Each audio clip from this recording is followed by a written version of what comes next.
We're within a few days of the presidential election, and I've got a bombshell story coming out of CNN that I never thought I would cover. To help me go through that and many other big stories, I have Caitlyn Sinclair. Caitlyn, thank you so much for joining me. Good to be here. So just some background for my community. Caitlyn is a spokeswoman for Turning Point. She's a Trump-loving, America-loving patriot and a highly sought-after guest. She is known for going into college campuses, traveling all over the country, helping people understand freedom, faith, family, conservative values. The first thing I wanted to jump in with you on, Caitlyn, is I never thought I would be covering this, but as of this morning, CNN's political analyst is saying that everything is trending not only towards Donald Trump winning the electoral college, but possibly winning the popular vote. What are your thoughts on him winning the popular vote? And are there specific policies that you guys are sharing that are just really resonating with Americans? I think so. I think when you look at these college campuses and the overall narratives that have been so heavily pushed since 2020, what happened back in 2020 to kids, to my generation, which is the millennials, and then the generation coming up behind me, which is the Gen Zers, you have such struggling young generations right now. And these are generations, we grew up right in this post 9/11, endless war, debt looming over our heads era. And we have right now, under the Biden administration, zero chance at the American dream. And quite frankly, young people are fed up with that. They're infuriated by that. And they see right through the lies of Kamala Harris. Something that I've been pointing out recently, I don't think the left is really aware of. And this thought kind of just came to me in recent weeks after being at a few of these college campuses.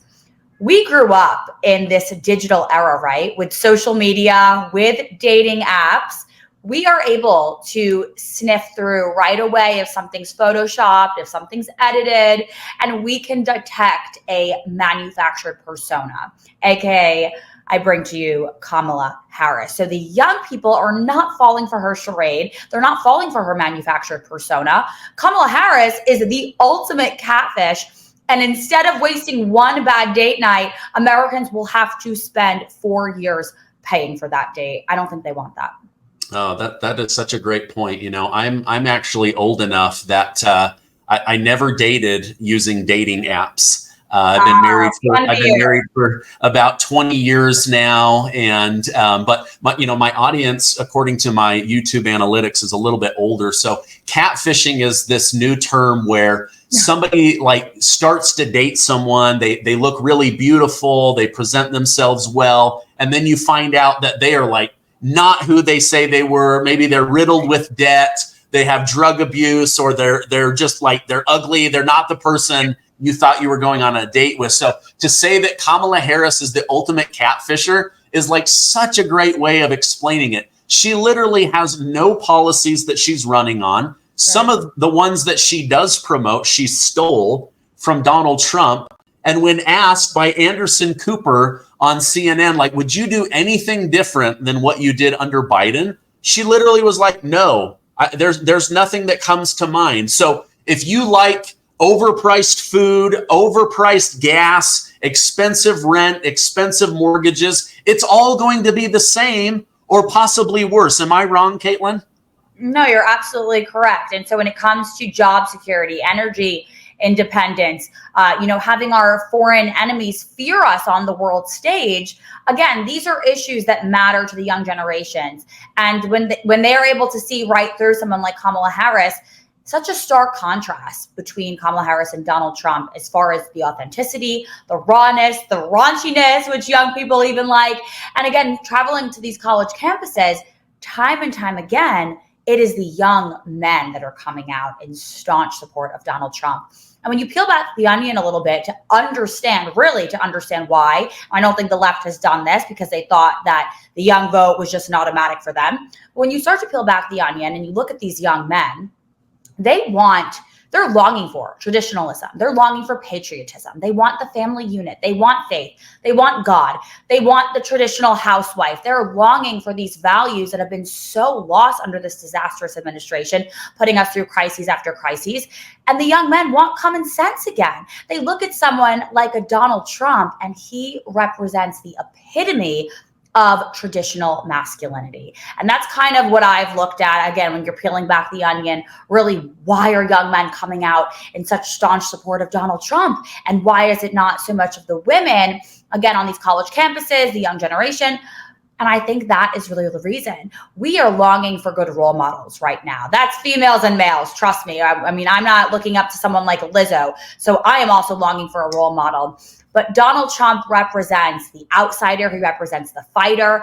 And in a world where men have been, addicted to porn, watermelon vapes, have become weak soy boys, I think a lot of these young men are looking to Donald Trump as the ultimate masculine man that they want to instill in their kids and they want to become. So that's what we're seeing. Yeah, there is there's something attractive about strong leadership, even if they're not perfect. If you know where they stand, you see that strength. There's something to that. I read a funny article earlier this year that was like cautioning men not to work out too much, because as you work out or your testosterone goes up, you're more likely to have conservative values. I thought, oh my gosh, what is this article that I'm reading? Like, do we want like a bunch of wimpy simp boys running this country in the future? Like, the next generation needs to toughen up, go make that money, start reproducing. Did you write that article? Just curious. Okay.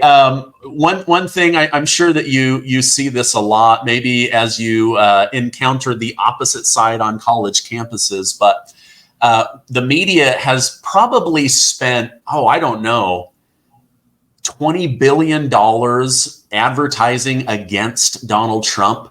And so then I'm trying to figure out why he's so popular. I mean, didn't he orchestrate the January 6th attack on the Capitol? Didn't he defraud New York City of tax revenue? Wasn't he so good in bed with a porn star that she fainted? Didn't he rig the election in the state of Georgia? And didn't he sell military secrets out of Mar-a-Lago in Florida? Despite lie after lie after lie, billions of dollars spent trying to humiliate and shame this man, he's now on track to win the popular vote. Why do you think that is? Well, let's not forget Russia. I'll say a few things. You bring up January 6th, and this has kind of been a recent talking point among conservatives and pundits when they're following the polls and looking how close Donald Trump could be to winning the popular vote. And the talking point is this. If you still care about January 6th, that is one of your top priorities, you are privileged. You are way too privileged.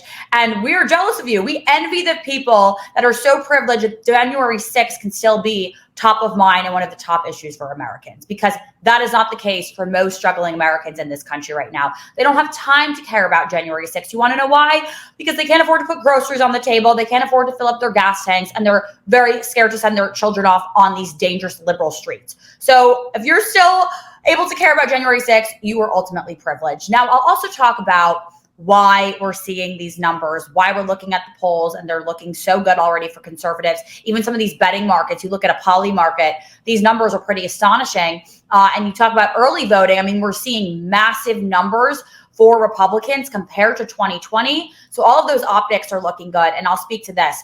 Donald Trump not only has come across as authentic throughout this entire campaign season, and of course, many people that get to know him say he's the same man on that stage at a rally as he is behind the scenes and backstage. But Donald Trump also has such a good pulse on pop culture. He really is someone that is at the intersection of pop culture, of entertainment, of politics, of sports. We see him going to all of these sports games. We see him attending UFC fights. You see him interacting with podcasters, streamers. He has such a good pulse on pop culture and keeping up with the times and engaging so authentically that you know who Donald Trump is right away. Compared to someone like a Kamala Harris, we have no idea who she is. And as a female, I've also, tried to understand this a little bit myself. there are different types of females. You take Hillary Clinton, for example. She may not have been super likable for some conservatives, but, you know, she was Ivy League educated. She earned it. She was already a first lady. She held herself so dignifiedly together during the Monica Lewinsky scandal. I mean, this was a woman that you could argue earned her spot in her time in the spotlight. And then there's someone like a Tulsi Gabbard, who of course just left the Democrat Party, but just a total badass who served this country, super strong female. Kamala Harris, I don't really know what mold she fits when it comes to females. She doesn't quite fit the whiny cat lady Karen, but she definitely doesn't fit the badass Tulsi Gabbard, and she does not fit the I earned it Ivy League educated mold like a Hillary Clinton even. So I don't think people are able to put her in any sort of bucket. They don't know where she stands compared to Donald Trump. Again, completely dominating pop culture, completely dominating all of those intersections and standing right in the middle of what I just mentioned: pop culture, entertainment, sports, politics. And I think when it comes to the popular vote. Hey, I want to share something cool about the upcoming election. Do you think you can predict the outcome of the presidential election, or maybe how many seats Democrats or Republicans will win in Congress? Now there's a legal way to back those predictions with a platform named Kalshi. Kalshi is the first legally approved exchange where you can bet on events, including the election. For the first time in over 100 years, Kalshi won court approval to allow betting on U.S. elections. You can wager on who will win the presidency, control the House or Senate, or take a key swing state. It's already trusted by hundreds of thousands of users with over $1 billion worth of trades completed. Here's an example. Right now, the odds are about 50-50 between Trump and Kamala. If you bet on one and they win, you'll double your money. Pretty sweet deal, right? If you feel confident, now's your chance. Head over to Kalshi using my link, kalshi.com/Gardner. The first 500 traders who deposit $100 will get a free $20 credit. All right, I'm going to leave that link down below. Wow, you bring up some really great points. Imagine if Hillary Clinton had the charm of Donald Trump or even Bill Clinton. She probably would have been unstoppable, but she is like such fingernails on a chalkboard. I can just hardly stand to listen to her talk. I did want to just pull up, you mentioned Polymarket. This is the betting website, which Mark Mitchell, the vice president over at Rasmussen Polling and Reports, has said that this is actually probably more accurate than even all of the polling data. It shows Donald Trump, as of right now, 65% chance of becoming president of the United States. Kamala Harris, 34. It seems like every day that goes by, her chances go lower and lower and lower. I mean, she holds a Bruce Springsteen concert, she goes lower. She's going to have Beyonce, she goes lower. She rejects going on the Joe Rogan podcast, she goes lower. She goes on CNN, where they basically worshiped her for 3.5 years. And Anderson Cooper is like, oh my gosh, this is as bad as when George Clooney realized that Joe Biden had dementia after raising $25 million from his besties out in Hollywood. I mean, she's a total disaster. Can you imagine what a conversation would be like between her and, let's say, the Ayatollah of Iran, or Xi Jinping of China, or Vladimir Putin of Russia? She would be absolutely steamrolled. It's kind of scary to think about. No, I was about to laugh, and I know many have made this joke and it's circulating on Twitter, but how scary is that for the American people? Yet you have folks out there that are still trying to tell you we have to vote for this female solely because of her gender, because she's a female, and because of the most wedge-driving issue in this country, abortion, which they tried to make the centerpiece of their campaign. The joy has run out. The honeymoon is over, and Kamala Harris cannot even answer to the darling media outlets like a CNN that have propped her up this entire time. So absolutely devastating consequences that would be looming here if Kamala Harris could possibly win this election. But I think this is one of those campaigns where they are so much better off hiding her in the basement. We saw this, of course, with Joe Biden back in 2020. I think she would be better off just staying in the basement, taking some naps, looking to the current president with his ice cream breaks and maybe taking some notes from him, because every single time this woman steps on the campaign, steps up to a rally, goes to a town hall, her numbers absolutely tank. And she can't even answer a simple question as to what is your weakness and how do you plan to take that weakness into the White House, work with it? Her weakness is apparently still a strength. She can't even be hard on herself. I mean, come on, that's the most inauthentic as it gets. It doesn't get more inauthentic than that. Meanwhile, Donald Trump's constantly making fun of himself, able to make jokes. Kamala Harris can't even think of one weakness she has. Can't even think of one way she's different than Joe Biden. It's horrible. The American people are seeing right through it. This is the most inauthentic candidate. We have someone like a Barack Obama and, Bill Clinton, who she pulled out of retirement, even though I think Bill is MAGA. But we take someone like a Barack Obama. I think most Americans can allude to that former president being such a great orator. He was always an amazing speaker, able to rally a crowd, energize the folks, of course, his base especially, but struggling Americans for sure. He's lost a little bit of that. But Barack Obama, a wordsmith. Kamala Harris, word scramble smith. And I think the American people every single time, thank God for Elon Musk, because if it wasn't for Elon Musk buying X or buying Twitter, we would not see some of these full clips where she's completely just word scramble salad there.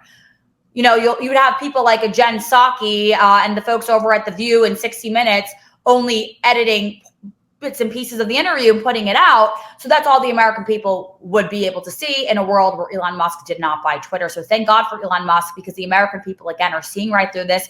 We're able to get these full clips. We're able to have these open dialogues and conversations on X and really see the truth behind the Kamala Harris campaign there. Yeah. Oh, Caitlyn, you bring up such a great point, because I think the mainstream media cover-up is how Joe Biden was able to get as many votes as he did. Now, I don't believe that we had a free and fair election personally, but just like a couple of examples. Dozens of times he would start sentences at rallies, forget what he was saying, and go, well, anyway, folks, you know the thing, right? That was like very, very common for him, but most people weren't seeing that. And it was being scrubbed off of Facebook and off of Twitter. Things like him saying, "I can sum up America in one word," right? And then that wouldn't make it on MSNBC. That wouldn't make it on Twitter, Facebook, ABC, CBS. All of those, they would just cut past that. And so I think Kamala has a huge disadvantage where the truth was able to find sunshine because of Elon Musk. So I completely agree with you. Let me talk about stories that are full of lies. For some reason, The Atlantic is doing these big, like defamation-worthy hit pieces against Donald Trump.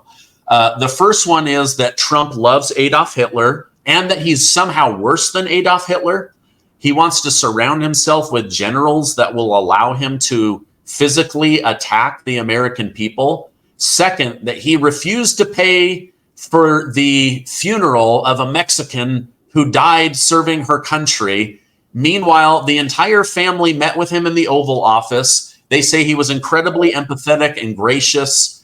And then they announced that they voted for him. What do you think of these Atlantic hit pieces coming out less than 2 weeks before the election? First of all, so irrelevant for anyone to look at The Atlantic for any sort of political guidance there. I don't remember the last time I thought to look at The Atlantic. But remember the Hunter Biden laptop story? I'm sure your viewers will remember that. Funny how the mainstream media claims they could not put that story out there because the Hunter Biden laptop had not been independently verified, but they'll run with a story like this with not one person in the room. Your viewers might know not one person in the room was able to corroborate. Jeffrey Goldberg, who's the author of this Atlantic piece, was not able to corroborate this story. Not one person in the room. They have one anonymous source. That's it. They can publish that story. They can publish that smear against Donald Trump just a few days before an election, but they definitely could not publish the Hunter Biden laptop story. Oh gosh, no, because that was not independently verified. cut us a break. Come on. Good riddance, The Atlantic. Who's even reading that anymore? Yeah. Well, I'll give you some more mainstream media. So the New York Post officially endorsed Donald Trump. The Los Angeles Times and the Washington Post said they've decided to abstain from endorsing anyone, yet their track record is to always endorse a Democrat candidate. Aren't they essentially saying, we don't want to associate our name with Kamala Harris? Isn't that what they're really saying? I mean, again, I don't know the last time any of us were looking at the Los Angeles Times for political guidance here, but how does it feel for Kamala Harris? These are papers and publications that are notorious for endorsing Democrats, and all of a sudden in the year of 2024, we're staying away from endorsing Kamala Harris. I mean, this is almost worse than being the border czar and not having the Border Patrol Council, all 16,000 members endorse you, but instead endorse your opponent, which actually happened. It's almost worse than that. Yeah. It's like the two biggest problems on Americans' mind are inflation and the invasion at the southern border. And she's literally laid out nothing about making life more affordable. And she's talked nothing about fixing the border. So when one of the biggest problems, the people come forward and say, if she gets in, we're literally quitting because our suicide rates are too high. We didn't sign up for this. We love America more than just standing to the side while we get invaded. And then Donald Trump saying, we're going to drill, baby, drill. I'm going to put pressure on the Federal Reserve to lower rates. We're going to ramp up entrepreneurs and business owners to build more houses, more apartments, try to make life more affordable. He used $25 billion of tariffs from China to give to American farmers to produce food, make food more affordable. My guess is he'll do something like that again. He has a path and a track record of making life safe and affordable and good. She does not. Don't you just see Trump repeating, like rinse and repeat what was already successful? Well, I love the left trying to paint Donald Trump as Hitler. He will destroy democracy. But I think Americans are that stupid that we don't remember that this man was already president. If he was going to destroy democracy, wouldn't he have done it in the 4 years that he was president? I mean, I think that they think the American people are stupid, that they'll forget. And Kamala Harris and her camp remind me of, you know, that kid in the sandbox. Everyone had that friend that would kind of play this silly game. I know you are, but what am I? That is what Kamala Harris is doing. It is the ultimate level of gaslighting coming from Kamala Harris and her team, because I think they have nothing else. Kamala Harris has zero vision, zero policies, zero agenda to every single crisis that you just laid out for us. And Donald Trump has had the same stance on these issues and these crises for his entire campaign. Kamala Harris got on the stage with Anderson Cooper at the CNN town hall the other night, and now guess what? She wants to build the border wall. How convenient. A few days out from an election, and Kamala Harris now wants to build that border wall. Again, I think these people are just going to start wearing MAGA hats. Yet she could not agree with Anderson Cooper's comment. Okay, so you do support the border wall that you called stupid. He was quoting her, reading her quotes from the past few years, saying, you called the border wall stupid, you called it this, and now you're flip-flopping. She just kept staying away from it. She couldn't even answer the question. Flip-flopper, has no real policies of her own. Everything that they do, they take and spin around and somehow put it on Donald Trump. I mean, it's kind of like that little Mean Girls quote. I mean, why are you so obsessed with me? That's what I would say if I was Donald Trump. Every single answer to every single question she gets asked from a voter or any of these town halls, she somehow weaves in Donald Trump's name. Yeah. Mind-boggling. Yeah. Donald Trump talks about the American people, and Kamala Harris talks about Donald Trump. I mean, that just like sums up their policies right away. I wanted to, as you were talking, I just wanted to break things down for my audience in terms of numbers, not a story or a narrative, but Kamala Harris and Democrats have said that January 6th was worse than 9/11. So one person died on January 6th. She was shot in the face by a police officer in the Capitol. She was completely unarmed and making no threat. So one compared to 2,997 that died in 9/11. So somehow worse for Kamala Harris, right? Same thing. Donald Trump is now not only Hitler, he's worse than Hitler. Nobody has died because of Donald Trump. Meanwhile, 6 million Jews were tortured, gassed, killed, shot, turned into buttons. Like, there is no comparison. These people are absolutely foolish, and it's insulting. In fact, I saw a 94-year-old Holocaust survivor who said, I'm so offended that she would even compare Donald Trump to Hitler because I lived under Hitler and I've lived under Donald Trump, and it is night and day different. How dare she say this? I mean, have they just run out of things to talk about? Well, there's so many more recent examples of this, and this Hitler example is just a microcosm of what we're seeing on such a larger scale when it comes to the left's rhetoric. And you have Barack Obama campaigning for Kamala Harris the other day, asking so profoundly, how did it become this divisive? 24 hours later, Kamala Harris is making some service announcement comparing Donald Trump to Hitler. There you go. Let's clip that. That's a Donald Trump ad right there. But more recent examples than this. Laken Riley, Molly Tibbetts, Rachel Morin, these young females that were murdered at the hands of illegal immigrants, illegal aliens, because of Joe Biden and Kamala Harris's disastrous border policies. And yet you have the mainstream media covering up. You have the JD Vance going on an interview with the mainstream media. And I believe, I don't want to be misquoted, but they said something around the lines of, it was only a few lives. Comparing only a few American lives, young female lives that had no reason to be lost or taken. Those were mothers, those were children, those were someone's daughters. JD Vance had to say to the anchor, do you hear yourself? Do you hear yourself?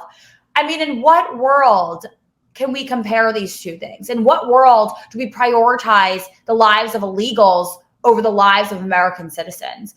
And what world do we compare Ashley Babbitt's life that day, which again she had no reason to die that day. This was an unarmed, again, young woman who was just there voicing her opinion. She was just in the crowd.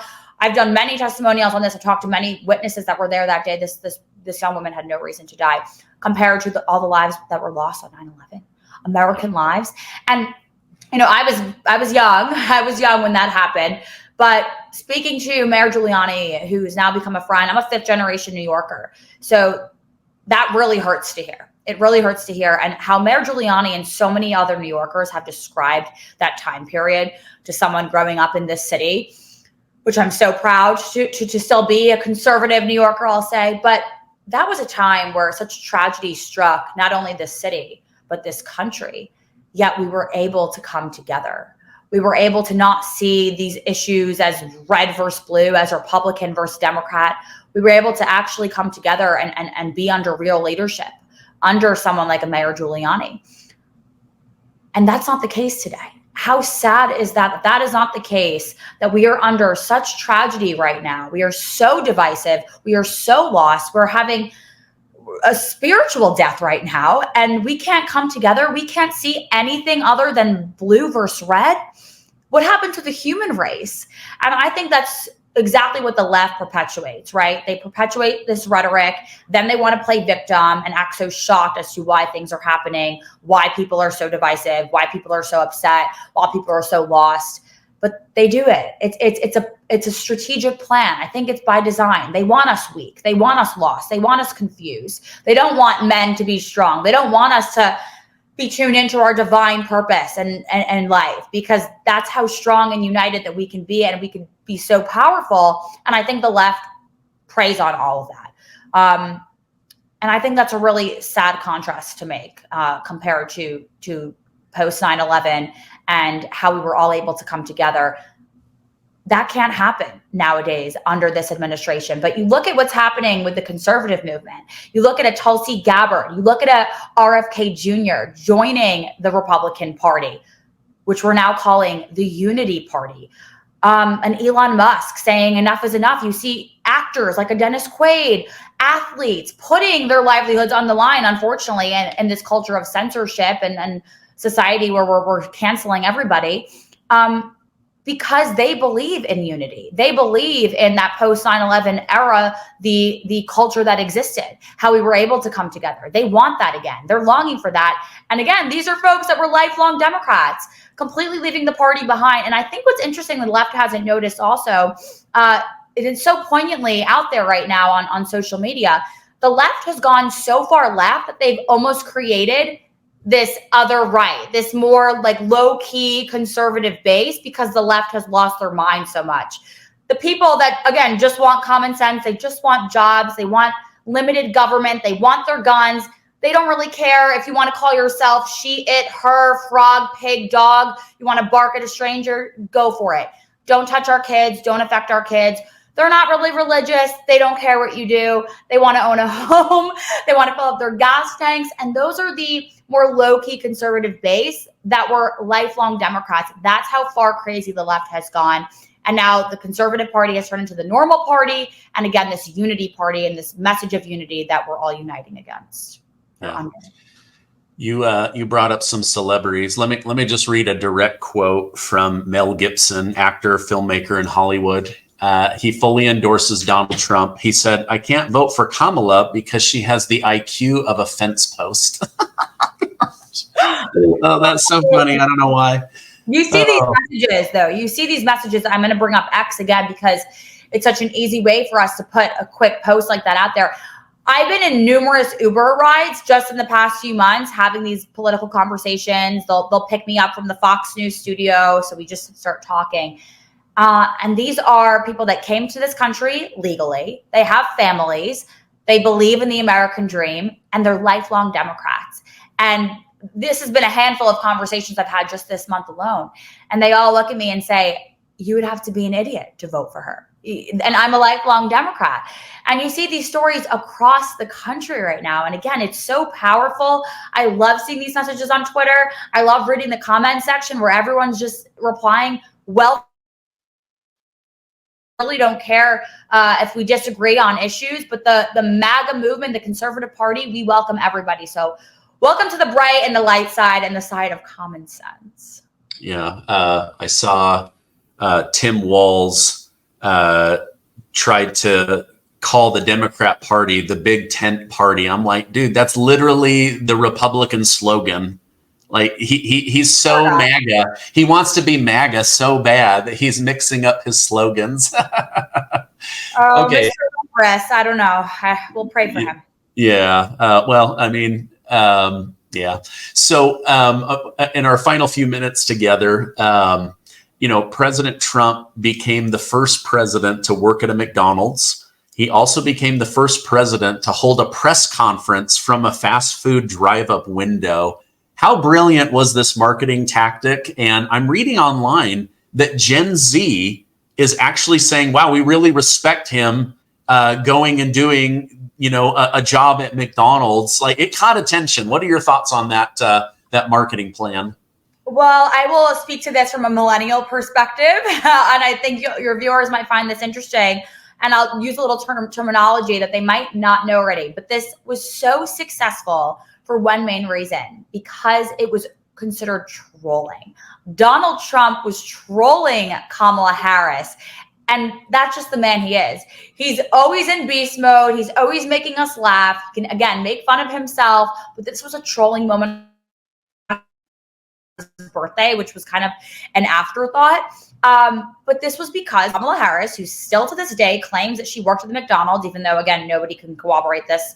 No managers have come out saying that a presidential candidate, we can't even know what McDonald's this was. I think she said, her campaign said, "We stand by Kamala Harris's claims that she worked at McDonald's."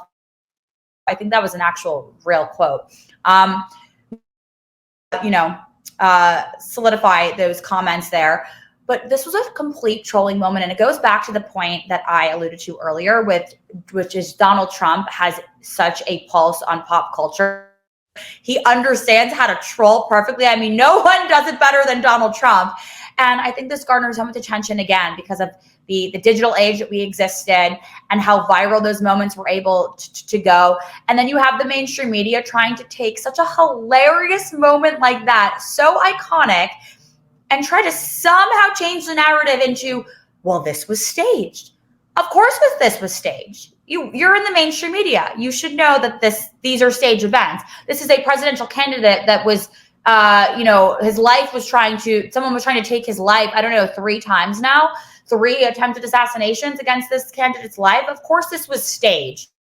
We had to vet these people. Everything in a political campaign is staged. So I McDonald's visit into a negative. It definitely did not work. The American people were laughing. Again, they see this man as kind of the icon of pop culture right now. And this was a brilliant move by the campaign. And I think for Kamala Harris, we would have known if she worked at the McDonald's already, because I think that a manager would have come forward saying, yes, she did work here, because I remember she offered to sleep with me to get out of the weekend shift. And we haven't got that letter yet. So I'm not convinced. Well, a memo actually leaked from McDonald's where they said, hey, listen, we don't back the red. We don't black the blue. We are all about the golden arches. Everyone is welcome at McDonald's. We were grateful to have Donald Trump there. There is no record of Kamala Harris working for McDonald's, but it could have been at a franchise that didn't report it or something like that. But now you have, McDonald's basically saying, like, thank you for this publicity. Everyone is welcome, but we've got to tell the truth. Like, we don't have any record of you working for us, Kamala. Anyway, I again, it was a burn. It was trolling. It was so brilliant. And also, he just looked adorable, right? Like serving those fries and stuff. Again, he looked great. And it was so authentic, because anyone that's been following Donald Trump, even on social media, following along this campaign, you know the man loves his McDonald's. You know he loves his Mickey D's. You know he's always bringing McDonald's to his staff, having it ready on Trump Force One. So it came across perfectly authentic, which if Kamala Harris tries to do something like this, it would just be one word: cringe, which is everything she does. So authentic, real, and he looked great. Yeah, he did. He did such a great job. Well, this has been a great interview. I just wanted to ask one last question. As you go around to campuses, my viewers are typically 50 and older, but they love seeing the younger generation getting out there, wanting faith, family, freedom, conservative values. Do you have hope for the future as you go into these campuses and educate people on conservative values? Absolutely. I think we look at the times right now, and I know it's a lot of doom and gloom. I know missiles are flying. We're on the brink of World War III, and a lot of us are really scared for how much we've lost. But there is a positive side. I think there is such an awakening happening in this country right now, where you have everyday normies, normal people waking up to the corruption, waking up to all the lies and the status quo that we've kind of just existed under. And I think COVID was kind of this little peek behind the kimono where Americans were woken up. They were now asking questions and wondering why we've just existed this way with such heavy government, under big tech, big health, big pharma, big food. And they're challenging all of those agencies. They're asking questions. So I think there's that great 4-letter word out there that exists under this movement, and that's hope. I think there is tremendous hope right now because there's this awakening, and there's also a spiritual awakening, which I really feel. I think Americans are redefining our purpose and what it means to come together. Again, I mentioned this unity party and this movement and this energy that we're sort of feeling, and I think it's different. I think you have to be paying attention to notice it. But I think it is really different. Think back to 2020, because I remember being a young journalist and for the first time, all of my mentors said, it's never been like this. It's never been this divisive. There's never been censorship like this. And I remember having such deflating moments and depressing days where I would say to my, contemporaries, wow, they're really winning. They, the deep state, whoever's in charge here, the larger powers that be, who want us to feel deflated, who want us to feel depressed, they're winning at this game. And that's changed. It's a different feeling now. It's a different energy in the room. Again, attracting people from all walks of life, attracting people that are all different skin colors, different genders, whatever you want to identify as, whatever party that you have existed under for the past few years of your life or decades. Well, we're welcoming you. We're one. We're all in this together. And this fight is, again, the fight to restore common sense, the fight to restore faith and God, the fight to restore real relationships, the fight to restore this country's values that once made this country so prosperous and safe. And I think that there's a few phrases that the Republican Party and the conservative movement has been using lately that, again, are just common sense phrases. And that's that capitalism is not a bad word. The nuclear family unit is not a bad phrase. There are two genders. An open border is not a border. And American people need to exist as one. We need to come together as one. So that's just a few of the initial thoughts that come to mind and the phrases and the conversations that we're having on these college campuses.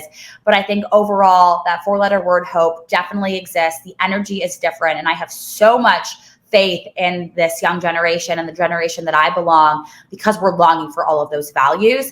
And it's the fraternity brothers in this country, believe it or not, that are damned to take this country back. And I absolutely have faith in them. Oh, that's fantastic. Caitlyn, thank you so much for coming on. I know you're got to run off to the airport. If people want to follow you online, where can I send them? Just see Sinclair TV. You can find me at that handle on X, and then follow us at TP Action, tpaction.com. You can keep up with the events. Go to Charlie Kirk's page. He's constantly posting about where we'll be. We'll be at another college campus this weekend. The fight does not stop, but it was good to be with you, my friend. Oh, thank you so much. Have a good weekend and a great rest of your day. You as well. God bless.